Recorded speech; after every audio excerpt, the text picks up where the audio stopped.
বিএনপির সাবেক সাংগঠনিক সম্পাদক ও সিলেট 2 আসনের সাবেক বারবার নির্বাচিত এমপি এম ইলিয়াস আলী 2012 সালের 17 এপ্রিল ঢাকার বনানীর বাসায় ফেরার পথে গাড়ি চালক আনসার আলী সহ নিখোঁজ হন। এরপর থেকেই তাকে ফেরত পাওয়ার দাবিতে দেশ জুড়ে বিভিন্ন কর্মসূচি পালন করে আসছে বিএনপি ও অঙ্গ সংগঠনগুলো।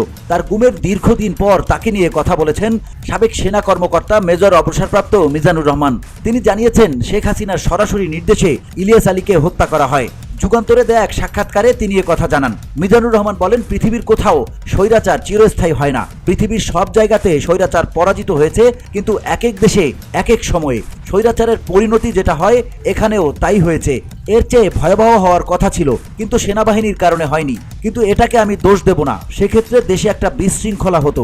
আমি চাই না দেশে একটা বিশৃঙ্খলা হোক। শেখ হাসিনা অন্যায় করেছে, হত্যা করেছে ও ষড়যন্ত্র করেছে, তার বিচার এদেশে হবে। এটা লিগ্যাল ওয়েতে হোক, সেটাই আমি চাই। উল্লেখ করে তিনি আরো বলেন, কেউ বিনা বিচারে কাউকে হত্যা করুক। শেখ হাসিনার মতো ক্রসফায়ারের নামে যেভাবে আমাদের ইলিয়াস আলী ও চৌধুরী আলমের মতো অসংখ্য প্রতিপক্ষকে হত্যা করা হয়েছে। আজকে আরেকটি জিনিস আমি বলে দেই, এই ইলিয়াস আলীকে হত্যা করা হয়েছে সরাসরি শেখ হাসিনার নির্দেশে। এর সঙ্গে জড়িত ছিলেন শেখ হাসিনা, ডিজিএফআই, র্যাব ও র্যাবের একটা স্পেশাল ইউনিট। খুব সম্ভবত তারিখটা ছিল 2012 সালের 27 মার্চ। ঢাকায় যুবদলের একটা অবরোধ হয়েছিল, সেখানে একটা প্রোগ্রাম ছিল। সেটার মাধ্যমে বেশ কয়েক লাখ লোক ঢাকা শহরে বসে যাওয়ার পরিকল্পনা ছিল। সেই প্রোগ্রামটা কোঅর্ডিনেট করেছিলেন ইলিয়াস আলী। এই প্রোগ্রামের কারণে শেখ হাসিনা মনে করেছিলেন তার সরকারকে উৎখাত করার জন্য ইলিয়াস আলী পরিকল্পনা করেছেন। শুধু এই ক্ষমতাকে চ্যালেঞ্জ করার জন্য ইলিয়াস আলীকে গুম করা হয়েছে, মানে একটি শিক্ষা দেওয়ার জন্য। VOD Bangla news desk.